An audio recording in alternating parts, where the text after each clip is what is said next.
የዮሐንስ ራእይ ምዕራፍ 6 ቁጥር 1 ትርጓሜ በስመ አብ ወወልድ ወመንፈስ ቅዱስ አሐዱ አምላክ አሜን።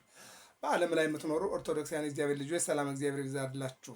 ዮሐንስ ወንጌላዊ በደሴተ ፈጥሞ በግዞት በነበረበት ሰዓት እግዚአብሔር መልአክ እየመጣ እየነገረው የጻፈው ራእየ ዮሐንስ ተብሎ የአዲስ ኪዳን ራእይ ወይም ትንቢት ነው። ከምዕራፍ 1 እስከ ምዕራፍ 5 ተከታታይ ትርጓሜ ራእየ ዮሐንስ ተመምረናል። አሁን ምዕራፍ 6 ላይ ነው የደረስነው። እንግዲህ ስለ 7 ቁጥር ስለ ማኅተም እየተናገረ መጥቷልና ምዕራፍ 6 ላይ ደግሞ ቁጥር 1 እንዲህ ይላል፣ ወሶበ ፈታ ዝግቱ በግ አሐደ ማኅተመ እምነ ሰባቱ ማኅተሚሃ ብሎ ይህንን ነው የሚጀምረው። ወህትምት ይእቲ ብሎ መጻ ወተመጠዋ ብሎ ነበርና ወሶበ ፈታ አለ። ምንድን ነው? ነዋ በጉ ለወልደ እግዚአብሔር።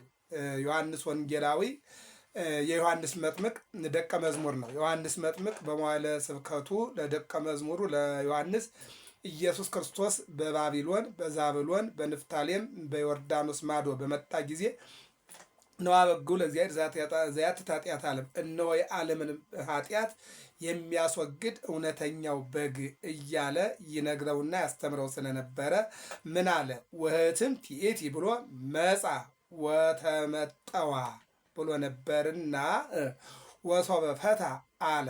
በግ ወልደ እግዚአብሔር ነው። አዎ ነዋ በጉ ብሎ ዮሐንስ መጥምቅ የተናገረለት በግ ወልደ እግዚአብሔር ነው። በመጀመሪያው መንፈቅ ከሰባቱ ቁልፍ አንዱን ቁልፍ በፈታ ጊዜ አለ። ከሰባቱ ስራ አንዱን ስራ በሰራ ጊዜ የሚናገረውን ነው የሚያስቀምጠው ማለት ነው። እና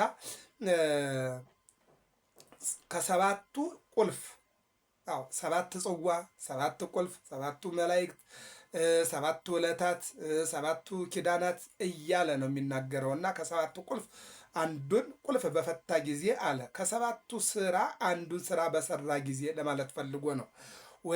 ይቤለኒ አሃዱ እምነ እልክቱ አርባዕቱ እንስሳ ነአርኢ፣ ከአራቱ ኪሩብ አንዱ ና ላሳይህ አለኝ። ከአራቱ ኪሩብ እንግዲህ አንዱ ና ላሳይህ ላመልክትህ ብሎ ተናገረኝ፣ አንድም አናገረኝ ነው የሚለው። ወሰማይኩ ቃሎ ከመ ነጎድጓድ፣ እንደ ነጎድጓድ ቃል ወይም እንደ ነጎድጓድ ያለ ቃል ሰማሁ። አዎ እንግዲህ ነጎድጓድ እንደምናውቀው መላእክት ይትለአክዎ ለዘአንጐድጐደ ሰማያተ ወአውረደ ዝናማተ ተስፋ ኩሉ አለ። መላእክት ዝናምን ለሚያመጣ ነጎድጓድን ለሚፈጥር መባረቅትን ለሚያመጣ ለእግዚአብሔር ይታዘዙለታል ብሎ ቅዱስ ያሬድ በድጓው ላይ ይናገራል። እንደ ነጎድጓድ ያለ ቃል ምንድን ሰማሁኝ ይላል። ይቀጥልና ወርኢኩ ናሁ ይወፅእ ፈረስ ጸዓዳ፣ አምባ ላይ ፈረስ ሲወጣ አየሁ ይላል። አምባ ላይ ፈረስ ሲወጣ አየሁ ይልና ወዘይፄውኦ ቀስተ ወመን ወዘይፄውኦ፣ አዎ የፄውኦ ካለ የሚጠራው ይላል። ወዘይፄአኖ ካለ ደግሞ ቀስተ ያጸን ወወሃብዎ አክሊል ይላል። ወዘይፄአኖ ካለ የሚጫነው፣ ወዘይፄውኦ ካለ የሚጠራው ይላል። እዚህ ላይ ግን ወዘይፄአኖ ቀስተ ያጸን ወወሃብዎ አክሊለ ይላል። የተቀመጠበትም ቀስት ይዟል፣ ወወሃብዎ ዘውድ ደፍተውለታል። አዎ የጠራውንም አንድም የተቀመጠበት ቀስት ይዟል ወይም ዘውድ ደፍቷል በላዩ ላይ ብሎ ያመጣዋል ማለት ነው። ወወፃ ከመ ይማዕ ድል ይማዕ ይቆጥራል። ሞዓ አሸነፈ የሚለውን የሚናገር ስለሆነ ወወፃ ከመ ይማዕ ድል ሊነሳ ወጣ ወሞዓ አለ።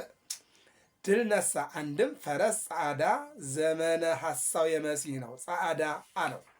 የሚገርመው ነገር ቤተ ይሁዳ ነግሶላቸው ደስ ብሏቸዋልና ወዘይፄአኖ በዘመኑ ትምህርተ ኃይል ትምህርተ መዊ አለው።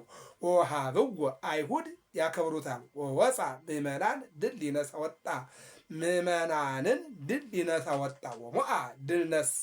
አንድም ፈረስ ጸዓዳ ዘመነ ሐሳዌ መሲህ ነው። ጸዓዳ አለው ምእመናን በዘመኑ መከራ ምእመናን በዘመኑ መከራ ተቀብለው ምእመናን በዘመኑ መከራ ተቀብለው የሚያሸንፉት ወይም ደግሞ ጽድቅ የሚያገኙ ምእመናን በዘመኑ መከራ ተቀብለው ዋጋቸውን አግኝተው ደስ ብሏቸዋልና አንድም ከእሱ ጋር ታግለው በሃይማኖታቸው በጽድቃቸው ታግለው ያሸንፋሉና ደስ ይላቸዋል። ወሀብዎ ክብራቸውን መናገር ነው። አዎ ምእመናን በሃይማኖታቸው በሀገራቸው በአገልግሎታቸው በመስዋዕታቸው ይታገላሉና ድል ሊነሱ ወጡ ይላል። ድል ነሱ በሰማዕትነት በሞታቸውን ድል መንሳት ብሎ በመጀመሪያው መንፈቅ ተናገረው ይለናል። እንግዲህ ይህን ስናይ ምእመናን በየጊዜው በተለያየ መልኩ አሸናፊዎች ናቸው፣ ያሸንፋሉ። በምንድን ነው ከተባለ እስከ ሞት ድረስ የታመኑ ነው። ገንዘባቸውንም ሀብታቸውንም ይሰጣሉ። ከዚያ በላይ ደግሞ እስከ ሞት የታመኑ ስለሆኑ ምእመናን ያሸንፋሉ የሚለውን ይተረጉማል ማለት ነው። ቀጠልና ፈረስ ጸዓዳ ሰረገላ ፀሐይ ነው። ጸዓዳ አለው ብሩህ ነውና ወዘይጽያኖ ብርሃኑ ተለክቶ ተመጥኖ የሚወጣበት እንደ ጽንሐት እንደ ግራት ያለ አለ። በዚያ ሲወጣ ቀስት መስሎ ይወጣል። አንድም በቀትር ጊዜ ፊት ለፊት ሲያዩት ዓይን ይወጋልና ስለዚህ ምን አለው ብርሃን አለው ይለናል።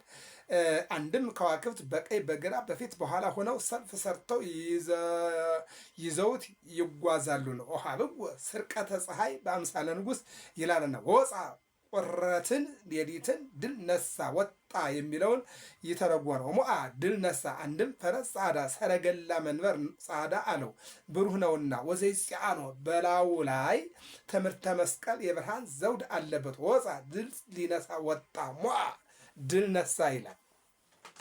ይህንን ይናገርና ምንድን ነው የሚለው? እንደውም ድል ነሳ የሚለው ላይ ድል መሳት እንዴት ድል ነሳ አለመመርመሩን መናገር ነው። አንድም ዘህሉ ላለው ፈረስ ጸዓዳ ሰረገላ ጸዓዳ እያለ ይናገራል ማለት ነው።